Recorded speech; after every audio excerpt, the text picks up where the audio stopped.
Hello and welcome to everyone who has joined. We're going to get going in just a minute here. We're just going to wait for a few people to dial in as they come over from other calls and get logged on. But looking forward to kicking off very shortly here. Jake, Mary, good to see you. How are you doing today? Great. Well, good to see you. Very good. The sun is shining in Boston, the Boston area, so it's good. Excellent. It's shining in London as well, which is something I don't say too frequently. Oh, unusual. And you're just coming down off the Jubilee high, right? That's right. Yes.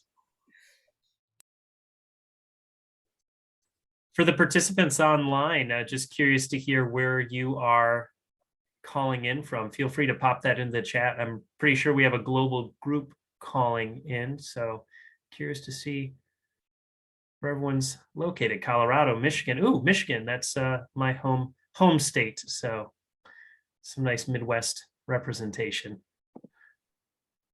Seattle, South Africa, all over. Very cool.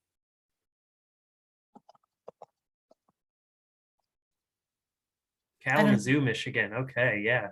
I don't know what time it is right now in South Africa. I might have to look at my time zones for that. I think it's about 7. No, it's a little bit later than that. Yeah, it's 7. It is. Okay.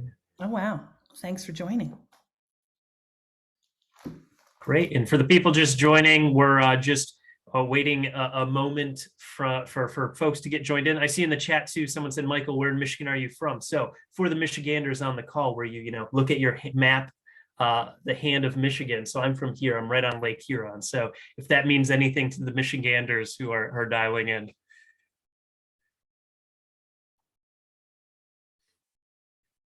So good to see people joining in. I see a few more people still dialing in. We're going to give it about 30 more seconds, 45 seconds, just to get everybody on the call. But welcome to everyone who's dialed in. Feel free to let us know where you're calling in from in the chat.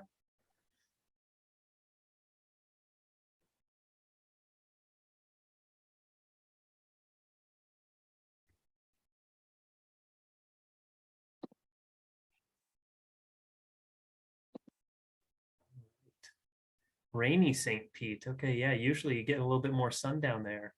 It's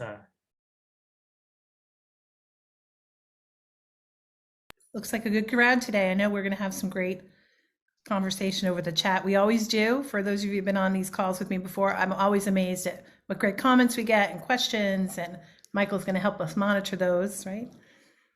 Absolutely. And it's about 3 after. So I think it's probably, we've got a good amount of people on the call. So probably a good time to get kicked off. So let's do that now. So first of all, welcome to everybody who's joined. We're excited for today's session. We've got a great agenda for you today. And as you can see from our title slide here, I'm sure you're no stranger to the idea of the convergence of marketing and sales, whether that means breaking down silos, reorgs, or just better transparency between the organizations.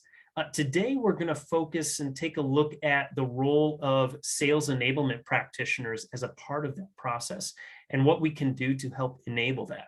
We're going to cover a couple key points. A few that we'll talk about are driving alignment across the revenue team functions. We're going to talk a little bit about lead quality and improving lead quality and sales readiness through feedback systems when we try to bring these groups together. We want to think about how we can put more relevant content into the hands of our sellers. So from marketing, getting the most relevant things into the hands of our sellers.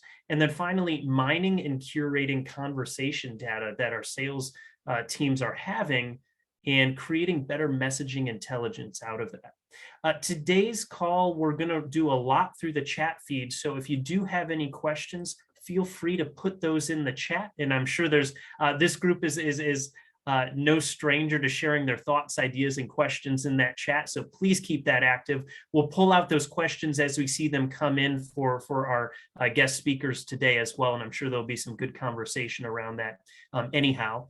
And with no further ado, let's get kicked off. I first want to welcome our guest speakers, Mary Charles and Jake Miller. And Mary and Jake, I'm going to turn it over to you to introduce yourselves now. Right. And I do see a question in the chat already. So we're not going to use the Q&A. Just feel free to put those right in chat as well, so so that our presenters and speakers can see everything in there. So, all right, Jake and Mary, now over to you. Thank you. Thank you, Michael. I'll go first. I'm Jake Miller, Senior Product Marketing Manager over here at Allego. Really excited to join today. My background, I started in sales and then went into product marketing, selling a sales enablement platform. And so, sales and marketing alignment, I've worked in both, sides, and I'm just really, really passionate about it and really excited to be here with Mary, who has been my colleague and partner at Allego in driving that. So Mary, if you want to introduce. Thanks, Jake. Yeah, I'm Mary Charles. I'm the Senior Director of Sales Enablement at Allego. And I joined Allego almost 4 years ago, and that's when I started working with Jake. I have a sales background originally, and I've been in sales enablement the last, I think it's 17 years. It's a long time, before it was called sales enablement, probably. So I'm excited to do this session with Jake today. He's a great business partner, and I think we've learned a lot over the last 4 years working together and with the sales marketing, sales enablement, that we're going to try to impart some wisdom today and hear what other people have to add to the conversation. That's awesome. Thank you, Mary. All right, so we'll jump right in here. So this is an opportunity for everybody here. Sales enablement is, like Mary said, it was not that long ago that it wasn't even called sales enablement. And so this is really a profession that is budding and really coming into its own. It's really kind of having a moment. And there's an opportunity now to really be that kind of glue that brings together all the different components on the revenue team, especially given this new environment where so much of our internal process, like our offices, we've gone remote, and then also the sales process has gone remote in a big way. And so that means that salespeople are so much more reliant on content and creating content experiences and different things from marketing more than ever now, in this new environment. And so, sales enablement, I can speak for myself and our marketing team. Mary and her team are really our sort of everything. We can come up with some cool ideas, but when it comes to actually deploying them to the sales team, helping the sales team understand, getting feedback from them, we rely on Mary and team just, so much. And of course, Allego, we sell sales enablement software. So we're kind of a sales company. We've got kind of sales in our DNA. And so even in the marketing team, we've always made it a point to really drive alignment with sales and really be a supporter and a fan of our sellers and the sales team. And Mary and team have been absolutely pivotal in that. So that just kind of wanted to kick off with the little bit of inspiration here. There's just a real opportunity to really have a real seat at the table with the business. So I want to start off with a question, poll question, just to get a feel for everybody in the audience as far as running cross-functional projects. This is one area, right? Just generally for driving alignment. Do you feel like they have clear ownership and accountability? Or is it kind of more blurred lines, or is there no ownership? So I'd love to sort of hear from everybody and get a feel for what you are all up against here. This is a really good question, and I see what the trend is coming in, but let's see what it ends up at. For those who have clear ownership and accountability, I'm going to guess you're going to be in the minority here on this call, but let's see. Thinking the same. Yeah. And Jake, how would you rate us in our order? I think that we have gotten to a point where it's pretty clear. There's always room for improvement, but that's my take on it. How would you rate us? Yeah, I would say that we have I'd rate us so high on collaboration that's helped us define the ownership and accountability, and we're not afraid to call it out when there isn't clarity. And that kind of communication and collaboration, it's taken us some time to get there as a team, right? We have some newer players when people change roles. And I think the team we have in place now has been really successful in this. Yeah, agreed. That's awesome. All right, so it looks like all of the responses are in, I think, at this point. And can everyone see the results? Michael, is that how, can the whole crowd see? I think we might need to share that. So let me try to end the poll now and see if everybody can see that.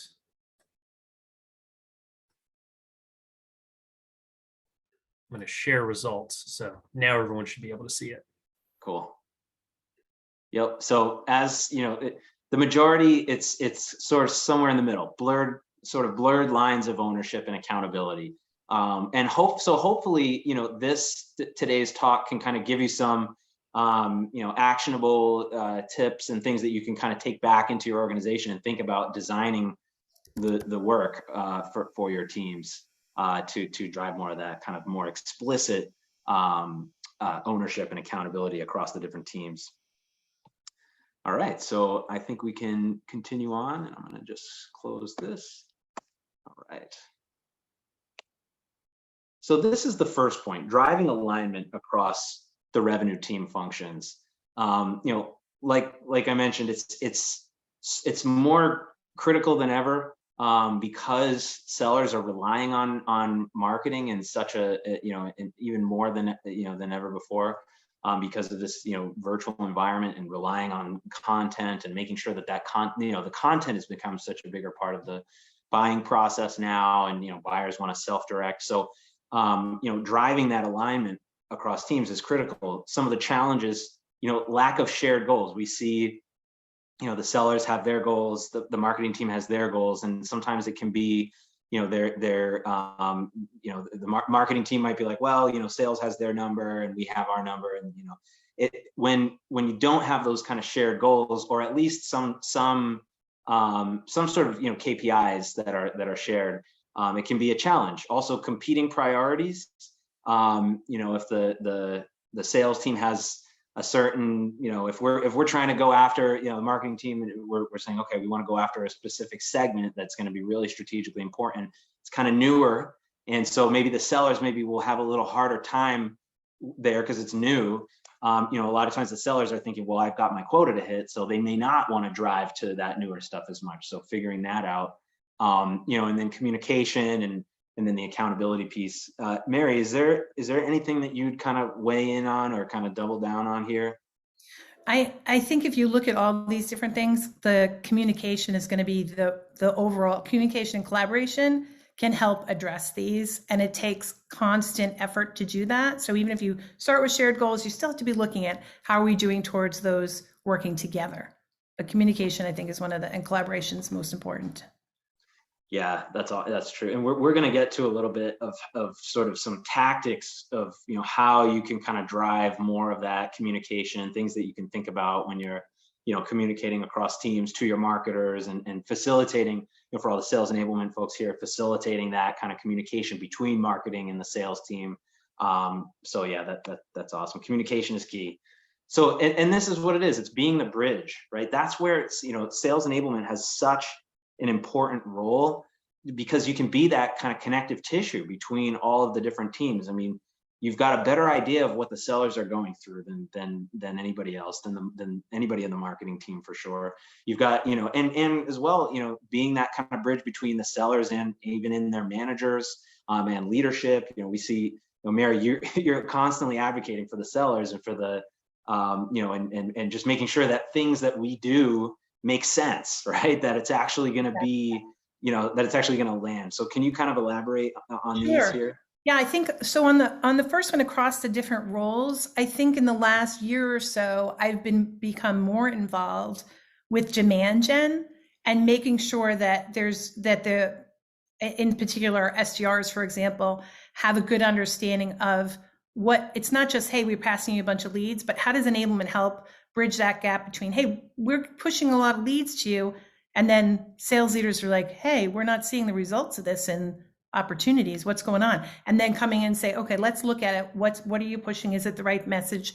Is it resonating? What is the team doing? Do they need more enablement? That's one example, I think, where alignment is so important. But marketing is complex, right? There's demand gen, there's product marketing like you do, Jake. There's a whole bunch of different pieces in there, just like sales is complex, where we have people who are prospecting, people who are closing business, and then the management team. So really helping bridge that gap through communication and identifying when there are challenges, specifically what those challenges are, talking about that, and then coming up with a solution. That's how I view my role for those bridging that gap. Yeah, that's key, and it makes me think about, we're going through right now where we're pursuing a new segment in our business, and I mean, you and your team have been absolutely the kind of the centerpiece for all these different efforts, happening. It's, we've got data coming in on that new segment from top of funnel from in our demand gen team, and then we've got on which sub segments within there are kind of showing the most interest inbound. And then we've got our, some of our like real veteran top sellers who are doing their own kind of research on the different accounts and types of accounts within this segment. And, so your team has led this whole kind of process of bringing all of these different disparate pieces together. And it's really been, we've uncovered like, okay, hey, we need to make sure that we're using the data from demand gen and kind of marrying that with the data from the research that our sellers are doing. So yeah, anything kind of come to mind to kind of speak to there? No, I think it's really listening to both sides. And I was thinking of an example as you were talking, Jake, and I'm going to guess, people can post in the comments, but have you ever had this thing happen where something going into a new segment or a new product, or whatever, you put together this beautiful enablement plan, you deliver it, and then something doesn't happen. They're not selling it or something's wrong. And what happens? Marketing comes and says, they need more training.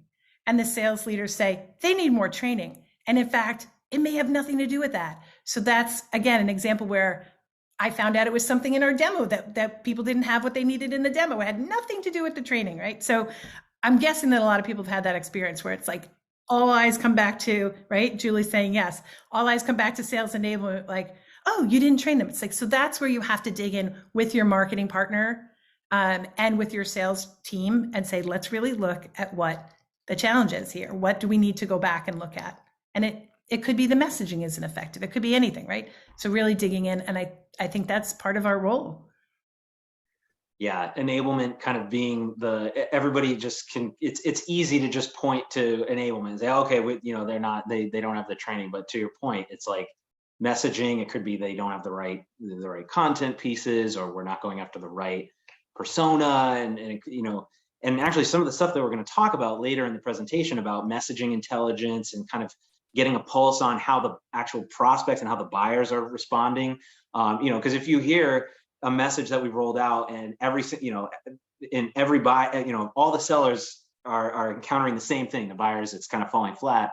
Well, it's hard to, you're not going to say that, oh, it's a training problem, it's an enablement problem. No, the problem is with the message. But like, if you don't have that pulse on what's going on in the conversations, you might not always know that. So that's again, we'll talk a little bit more about that. And Lisa brought that up around measurements and inspecting what you expect are the key to rule out training. And we're going to be talking about some things related to that, about listening calls and some other things. So that's definitely important to establish up front so you can go back. Yeah, that's great. All right, so we will keep moving here. The improving lead quality and sales readiness through feedback. So being that kind of that core sort of shepherd of the feedback between sales and marketing, and being that sort of the arms and legs of the marketing team to help them get things out into the minds of the salespeople. Mary, can you kind of run through these challenges and anything that you've seen? Yeah, so if you have a marketing programs team and they push out a marketing program and let's say it isn't successful, they don't necessarily get feedback from sales, right? If you don't have that, we're going to talk about feedback loop, but they're not getting the feedback on why is this not working. Sellers may not be really well-versed in the messaging, right? So that's another challenge. If they're not well-versed in the messaging, program's probably not going to work. And then there may be a lack of collaboration between the programs team and the sales team in creating those programs and getting that feedback and input. So those are all challenges that can come about. Yeah, and it again comes back to communication, and it becomes even more of a challenge, and it becomes even more important to do in this new environment. So I'm excited to kind of talk to some of these Yeah, and solutions here. getting people sales ready, right? That's in this virtual environment, especially, it gets to be challenging. Right, because we're not one-to-one. We can't meet necessarily all the time. So, and you can't take every, bit of in-person coaching or, stand and deliver training and just put that over video conference, right? That can be a challenge. You've got to start to use technologies more and start to build more process around some of this stuff. So, and that's kind of like what we're getting at here. So, owning the feedback loop, really, really saying, okay, there has to be a robust feedback loop from sales to marketing. If there's not, marketing is just kind of operating in the dark, and it's sort of just like shooting at, just kind of just operating in the dark. So being able so an enablement team has that unique sort of position and is uniquely positioned to be able to drive that. So, sales content analytics and content co-creation. We've got, Mary, on your team, we've got Jessica, who's our sales content manager. And, she's always looking at which content pieces are most effective. Looking at, diving into the analytics, which digital sales rooms that the marketing team is giving to the sellers to use are most effective. Content co-creation too. We've championed an approach, and we do it ourselves as well, where anytime we come out with new content on the marketing team, we always loop in a couple of key sellers to get their input, get their feedback. Before we roll it out to the whole team, we will, and of course, we use our own platform to do this. We'll record it on a video of us speaking to the slides or the brochure or whatever the new content is, the new message, and we'll share it with some folks and just get some of that feedback right within the video, kind of asynchronously, to get folks, to get that buy-in from the sales team. And, Mary and team have been, your team has been critical with this. And then even when we roll out the content, right, we've had some really great examples where, I'm thinking of the one where we did a certification, and then one of our salespeople, Brendan, he did a great sort of take on the message. And we saw that, and this was Mary's team, your team had ran this certification on the new message, and then we saw this one seller's video and like, wow, that's a really great way to articulate it. And so we kind of brought that back in and made that the sort of the talk track for. That was the best practice. Yeah. That was the best practice. Exactly. Yeah. And I was thinking about some of this, the feedback systems and loops. So there are things that we do right in enablement where there's a lot of great material from marketing that the product market team puts together that our team would use. We ended up reconsidering how we managed our content, and we reorganized it in playbooks. Everybody has a different definition of playbook, but this was a place that we put together the set of curated content, the subset of information that was the best, not everything, but the best that we thought that people were using, and looking at that and then saying, okay, now we're going to put it in this format, in this playbook. So we direct sellers there. Then we went and looked and said, are people going to those playbooks and using that information? And it turned out that was the most used part of all the sales content areas that we had in the system. So we were able to say, hey, what we did worked, people are using them. And then we start to look at the results and start to listen to calls and say, oh yeah, they're delivering that message correctly, right? Or they're able to talk about a particular competitor. So there are ways systematically to do that as well, not just like survey the team, which of course you can do as well, but actually seeing what's happening. Yeah, and that was one question that came in. It didn't come into the group chat, but just kind of how you identify the right sellers to start that feedback loop, so you're not getting it from one corner of the organization or one corner of marketing even. So I don't know if you have any thoughts on that. It sounds, you touched on that a little, but yeah. We usually try to get a mix, right? So we try to get some most experienced top sellers across our various mid-market enterprise, so a mix of people, and also some newer folks as well, right, Jake? Like people who've been maybe out in the field for just a few months, depending on what your sales model is, but the less tenured as well, because is this too complicated for them? Are they going to understand it? So both ends of the spectrum. I think as sales enablement people, we usually know who our go-to people are, but we also want to make sure we're inclusive on getting different perspectives of people who have different ways of working or different responsibilities. We try to balance that. Yeah, and I would double click on or double down on the point about bringing in new folks, because it's also a new set of eyes and ears. It's a new, fresh perspective. So that's going to be more similar to what the prospects that they're going to be delivering this message to are going to experience, right? If you've got a new salesperson, veteran salespeople on your team, they know your product really well. They know all the lingo. They know, they're really well versed. A newer person, they might be able to pick up more easily on something that is a little bit inside out, for example, in the messaging. So that's really important. Yeah, and Julie made a comment that they use a rep council. I have heard people doing that, which is a diverse group and it's not sponsored by sales. If that's agile enough for you and you can move through that process quickly, that's great. One of the things we found is part of the reason we do it asynchronously through these, put out a video, here's the talk track, what do you think? And people can comment, is just getting people together on a schedule is so difficult. And that iterative process we found that it couldn't happen fast enough for us. It would take weeks, right? It's like, oh, we'll give feedback, we'll make changes, we'll give feedback. It just took too long. So, but if that works for you, that's a great idea. Yeah, and that can work really well we'll do kind of a combination of both, right? For the bigger, like, at the beginning of the year, launch the big new message for the year, whatever it might be. We might do more in-person stuff for that, but then for lots of all the different stuff that's coming out throughout the year, you can't keep, that's where the asynchronous piece comes in, where you can start to really get that feedback going all the time on all the different, messaging decks, different things that you're coming out with. That's really cool. That's important. All right. And I see a couple other questions coming in here. I'm just taking a quick look. If you have any comments on kind of the frequency of checking in on that use of collateral and that sort of thing. Is there any kind of set plan you have for that?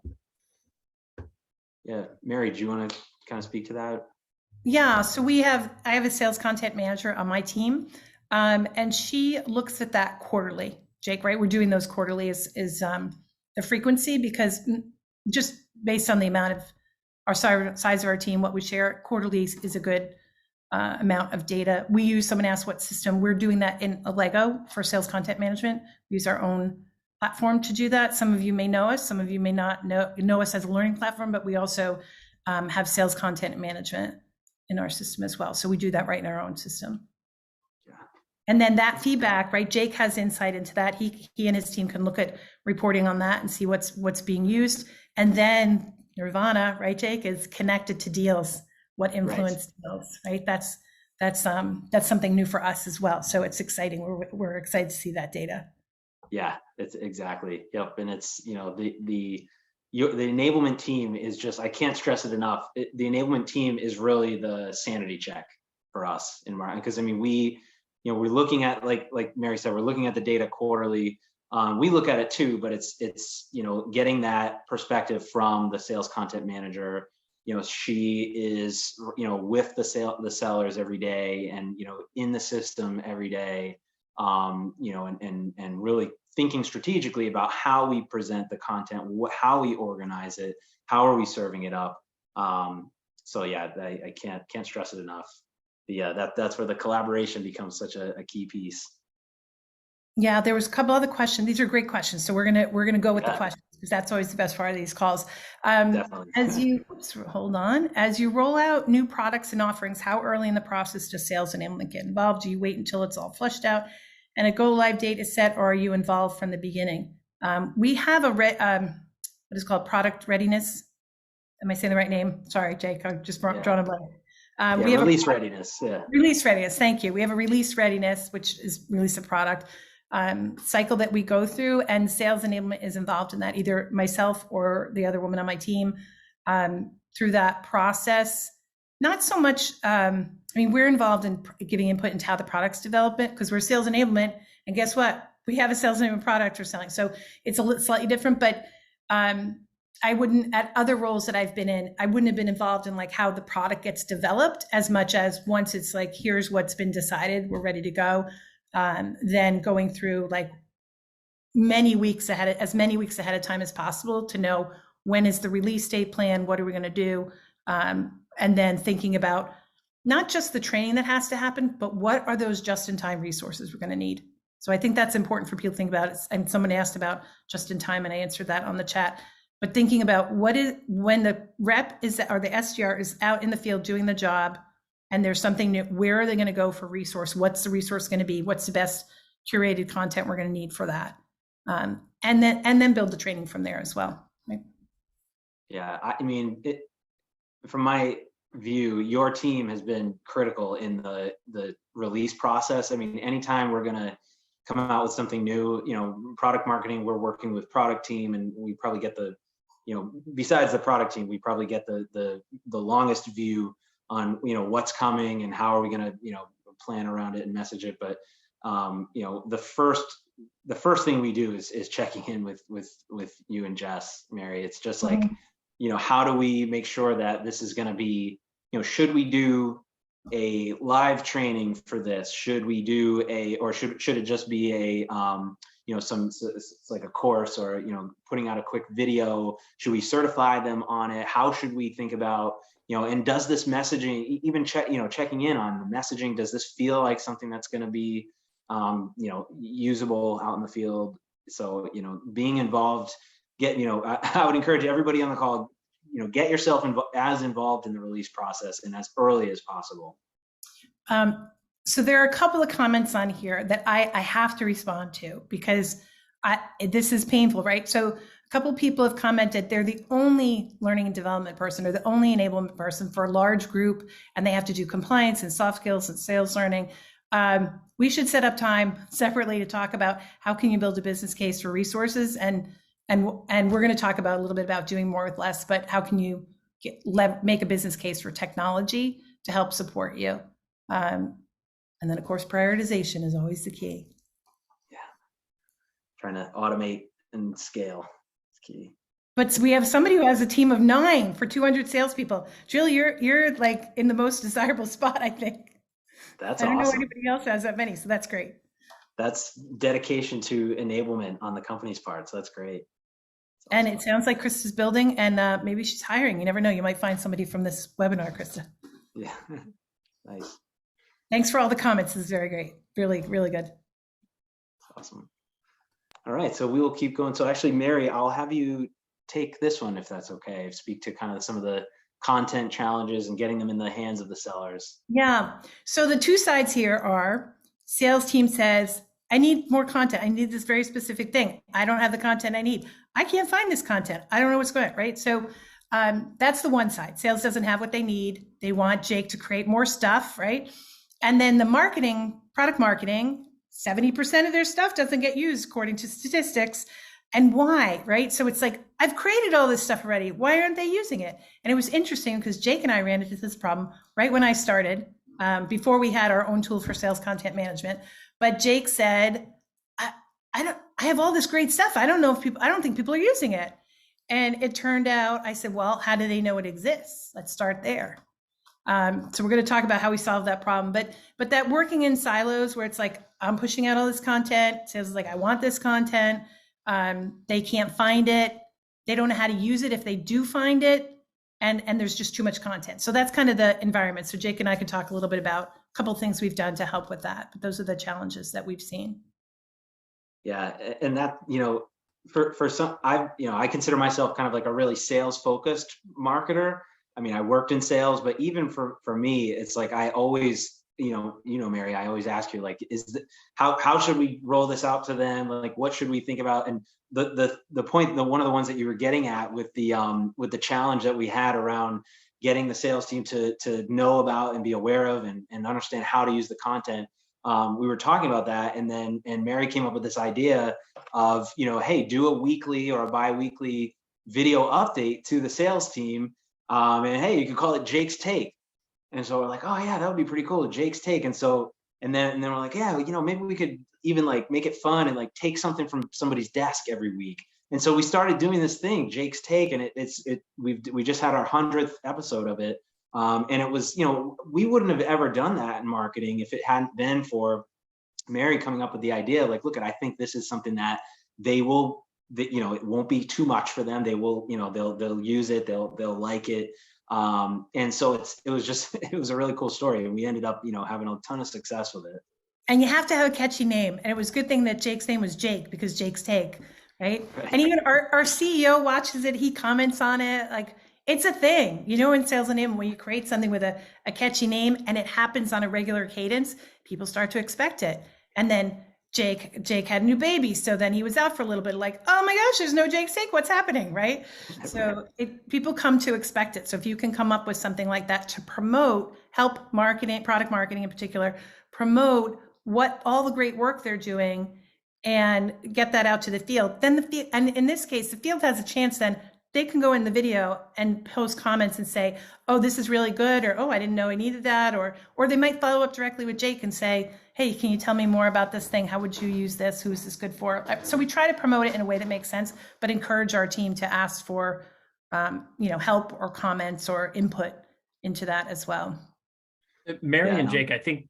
Oh, sorry, go ahead. Yep. Oh, no, go ahead. Go ahead, Michael. I was going to interject with a question that I think relates to this conversation a little bit, thinking about how that content looks from the sales side and the marketing side. And the question was the difference between sales objectives and marketing objectives, and how sales enablement kind of measures its own success, taking those two different objectives, keeping those two different objectives in mind. And I think it comes down to this conversation a little bit, because it might be the objectives around that content as well. What are they trying to accomplish with that content, and how does that tie to their overall objectives?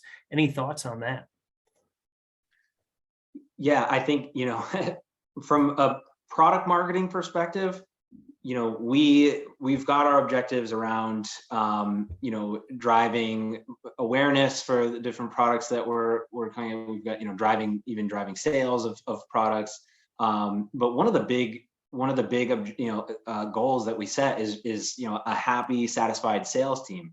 Like that, we look at when you make because the sales team is the customer of the marketing team. So when you make that a stated goal, that that they are satisfied, they feel like they've got the resources they need, they feel like they're able to, the marketing team is helping them see around corners, so to speak, in the market.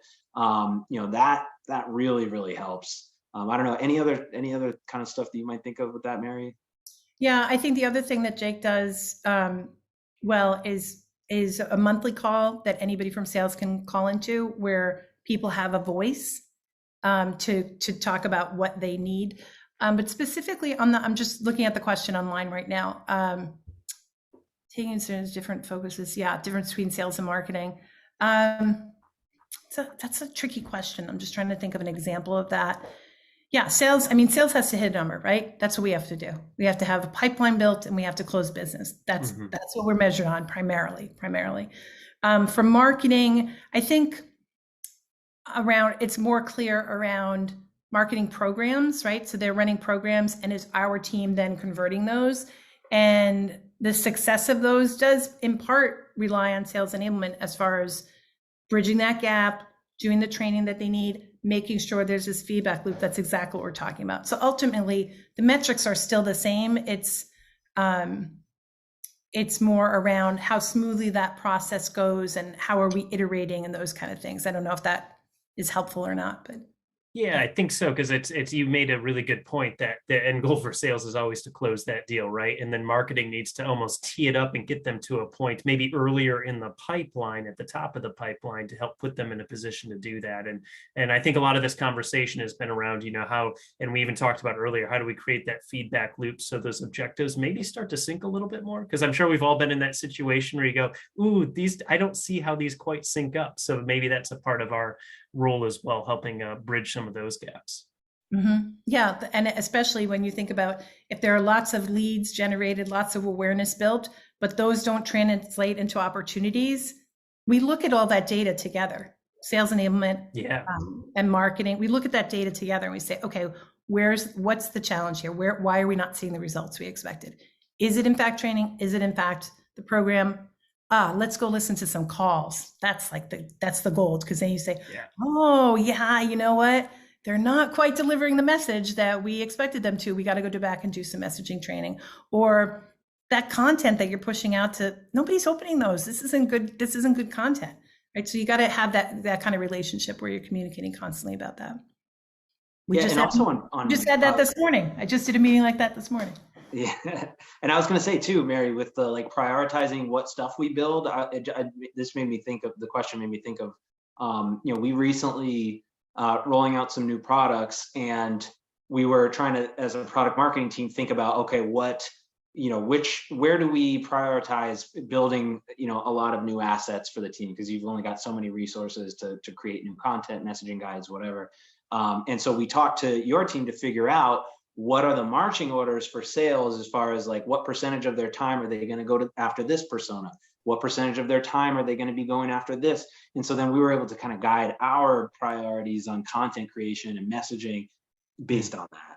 So yeah, and I would say a lot that stuff happens at our level, at the director manager level, as opposed to always our CRO and our CMO, right? So yes, it depends on how your organization operates, but we, the actual execution relies on us. So we have to help, we work together to figure that out.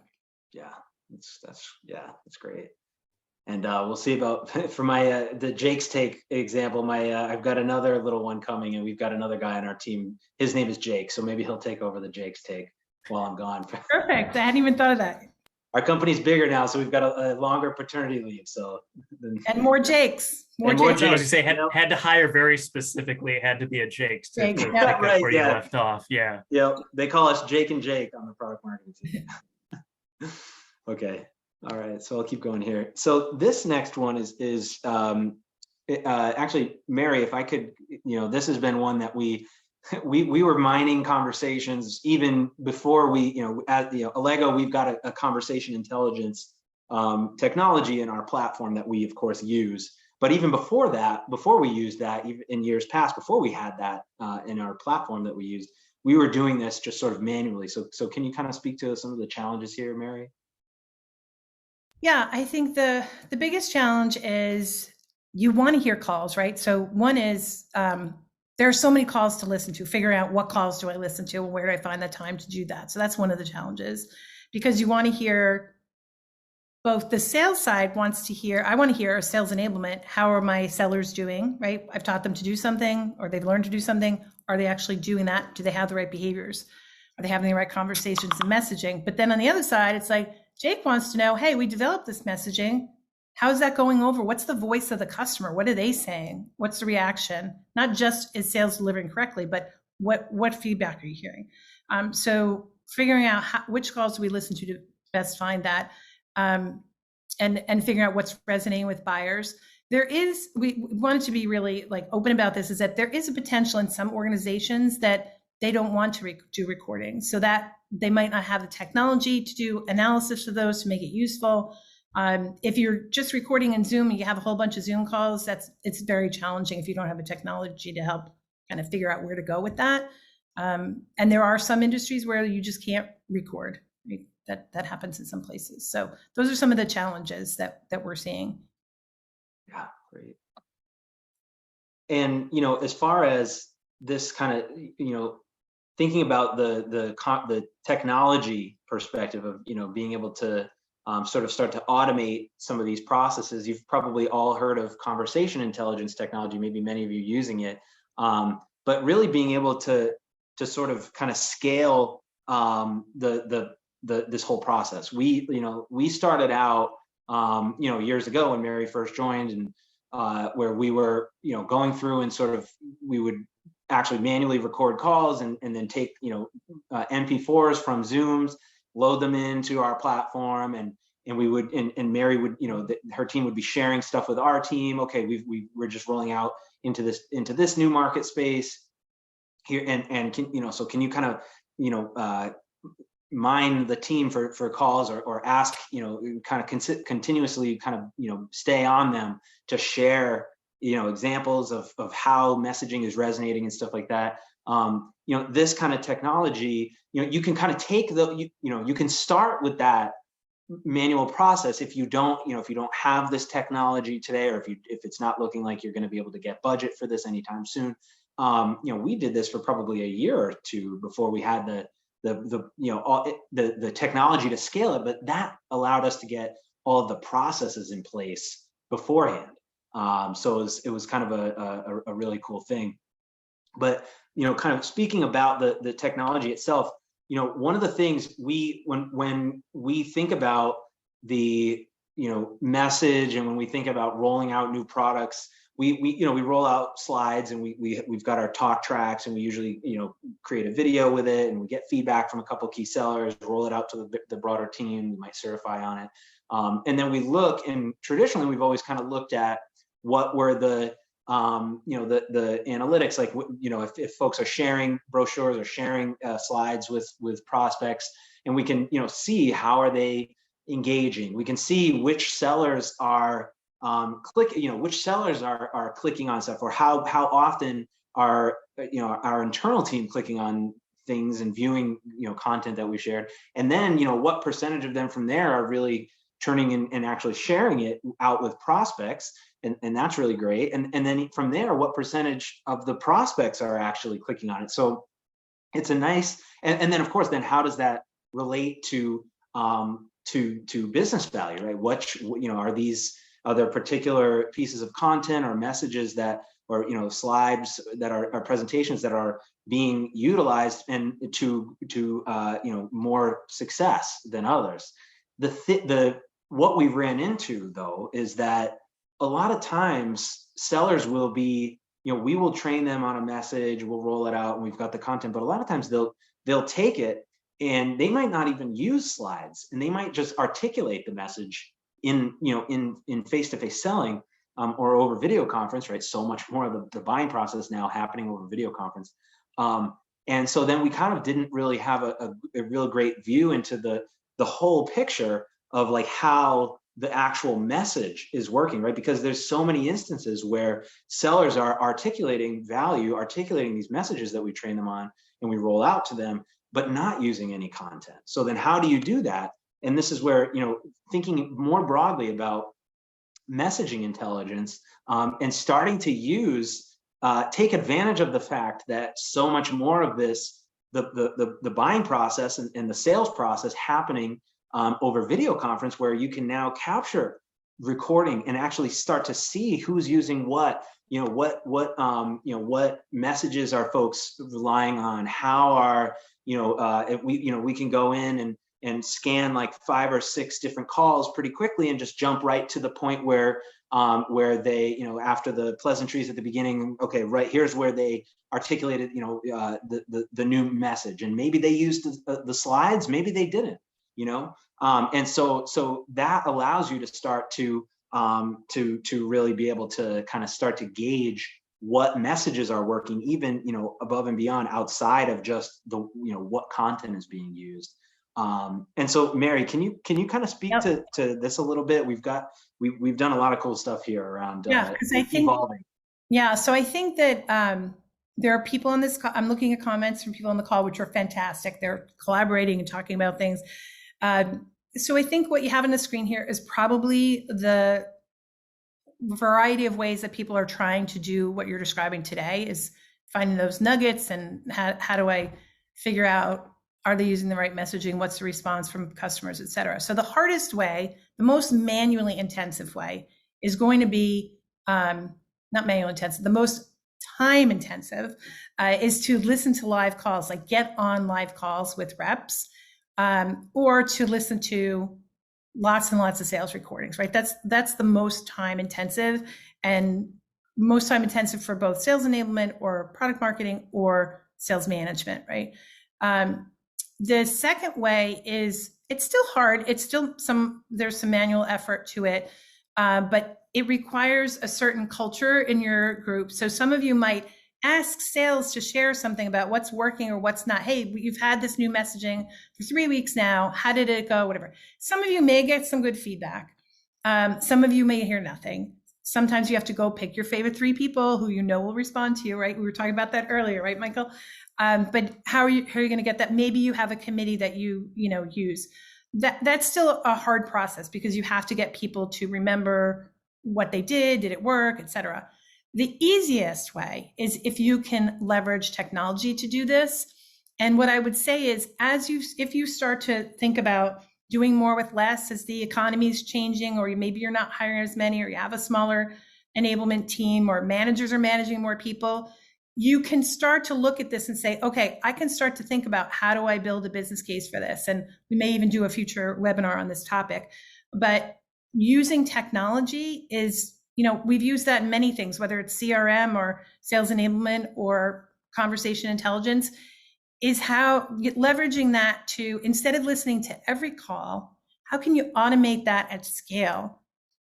First, obviously recording calls, but then having analytics and using AI on those calls so that you surface the calls that you're looking for without having to go look for them. That's nirvana, right? That's the goal, the ideal situation, that information comes to you. So key phrases or product names or competitors or whatever it is that you're looking for, you can have the system proactively sending that to you, or you can do searches on it to find what you need, or you can look at a subset of the team. I just want to look at my SDRs in mid-market. Right? So having a technology that can support that, as well as a couple other things, is if the technology can also proactively help give coaching to people based on what's happening on that call. So I found I had the tech was telling me, conversation intelligence was telling me, the SDRs, when I hear them talk about this particular competitor, they're not really getting it. They're not really having a good conversation. They don't really know how to do that. So then I address that through some training, but then they forget. So now anytime they mention that particular item on a call, the system automatically pushes them a short video with some links to, hey, remember, these are the resources. Here's that video of the role play that I did with the manager from the team to remind you, how do you overcome this objection, or how do you talk about how are we different than this other competitor? So that takes so much pressure off of me and the managers of having to coach every call. So that's another way. And then Jake wants to know, product marketing wants to know, oh, well, where are all the calls where people are talking about this new, let's say, sales content management? Talk about that now. Okay, so now Jake, I don't have to go get that for Jake. Jake can get that himself. And then something that just came out today, which I'm just starting to use, I'm so excited about, is something we call show reels. And Jake, why don't you just talk about how you're going to use that? Like this is like magical in my mind. Yeah, it brought a tear to my eye when I saw this. It's basically the ability. So we've already had it set up in Slack, so where like we'll get notifications on the marketing team of like, hey, XYZ competitor was mentioned in this call, and you can jump in and click in if you want to listen. Or particular products that we're rolling out that are new. Hey, this was mentioned, and you can jump in and listen. Now we've got the ability where you can type in a search for a particular competitor or a particular product or an objection or a topic, and the system will mine all of the recent calls, and it'll stitch together really a highlight reel of several different salespeople and different examples of from a real call.